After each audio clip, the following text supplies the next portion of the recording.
Hi friends, Savitramma ಚಾನಲ್ಗೆ ಸ್ವಾಗತ. ಇವತ್ತಿನ ವಿಡಿಯೋದಲ್ಲಿ ವಯಸ್ಸಾದ ಮಹಿಳೆಯರಲ್ಲಿ ಕಂಡುಬರುವ ಮೆನಪಾಸ್ ಅಂದರೆ ಮುಟ್ಟು ನಿಲ್ಲುವ ಬಗ್ಗೆ ಎಕ್ಸ್ಪ್ಲೈನ್ ಮಾಡ್ತೀನಿ. ಸ್ಕಿಪ್ ಮಾಡದೆ ಫುಲ್ ವಿಡಿಯೋ ನೋಡಿ. ಮೆನಪಾಸ್ ಅನ್ನುವುದು ಹೆಣ್ಣು ಮಕ್ಕಳಿಗೆ ನೈಸರ್ಗಿಕವಾದ ಬದಲಾವಣೆ ಮತ್ತು ದೇಹದ ಬದಲಾವಣೆ.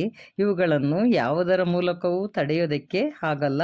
ಆದರೆ ಇವತ್ತು ನಾನು ಹೇಳುವ ಮೆನೋಪಾಸ್ ಅಂದರೆ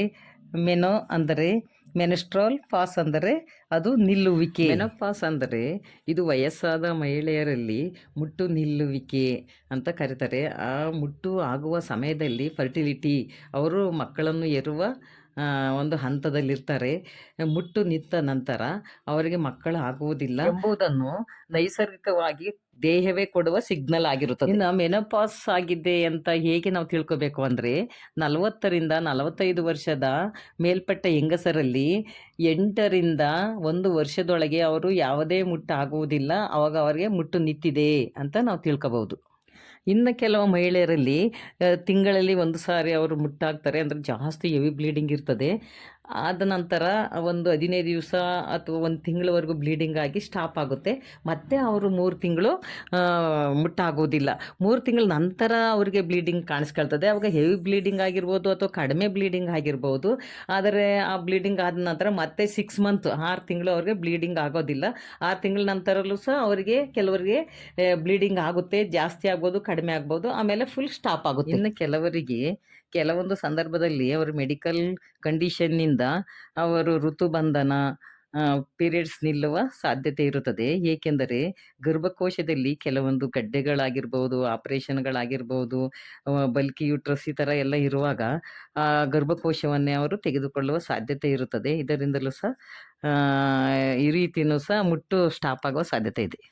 ಮೆನಪಾಸ್ ಸಮಯದಲ್ಲಿ ನಾವು ಯಾವ ರೀತಿಯ ಆಹಾರವನ್ನು ಸೇವಿಸಬೇಕು ಎಂದರೆ, ಹೆಚ್ಚು ಹಣ್ಣು ತರಕಾರಿಗಳು ಮತ್ತು ಕಾಮನಬಿಲ್ಲಿನ ಬಣ್ಣದಿಂದ ಕೂಡಿರುವ ಆಹಾರವನ್ನು ಹೆಚ್ಚಿಗೆ ಸೇವಿಸಬೇಕು. ಹಣ್ಣು ತರಕಾರಿಗಳನ್ನು ಸೇವಿಸಬೇಕಾಗ್ತದೆ. ಮೆನಪಾಸ್ ಆಗುವ ಸಮಯದಲ್ಲಿ ಮಹಿಳೆಯರಲ್ಲಿ ಅವರಿಗೆ ಪ್ರೋಟೀನ್ ಕೊರತೆಯಿಂದ ಇರ್ತಾರೆ.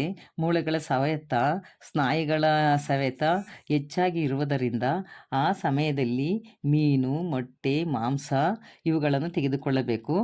ಬೀನ್ಸ್ ಕಾಳುಗಳು, ಹಾಲಿನಿಂದ ಕೂಡಿದ ಪನ್ನೀರು, ಮೊಸರು, ತುಪ್ಪ, ಬೆಣ್ಣೆ ಇವುಗಳನ್ನು ಹೆಚ್ಚಾಗಿ ಕ್ಯಾಲ್ಸಿಯಂ ಇರುವಂಥ ಆಹಾರವನ್ನು ಸೇವಿಸಬೇಕಾಗುತ್ತದೆ. ಮೆನೋಪಾಸ್ ಸಮಯದಲ್ಲಿ ಫೈಟೋಎಸ್ಟ್ರೋಜನ್ ಕಂಟೆಂಟ್ ತುಂಬ ಮುಖ್ಯ.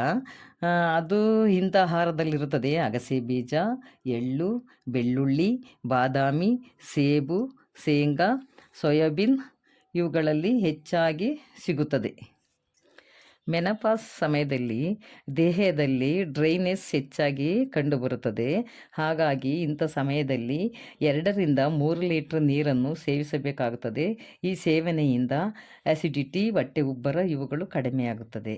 ಸಮಯದಲ್ಲಿ ಹೆಚ್ಚಿಗೆ ಎಳನೀರು ಸೇವನೆ ಮಾಡುವುದು ಮತ್ತು ನಿಂಬೆಹಣ್ಣಿನ ಜ್ಯೂಸನ್ನು ಮಾಡಿ ಕುಡಿಯುವುದು ತುಂಬ ಒಳ್ಳೆಯದು. ಮೆನೋಪಾಸ್ ಸಮಯದಲ್ಲಿ ಏನನ್ನು ತಿನ್ನಬಾರದು ಅಂದರೆ, ಹೆಚ್ಚಾಗಿ ಉಪ್ಪು ಬಳಸುವ ಆಹಾರವನ್ನು ಸೇವಿಸಬಾರದು.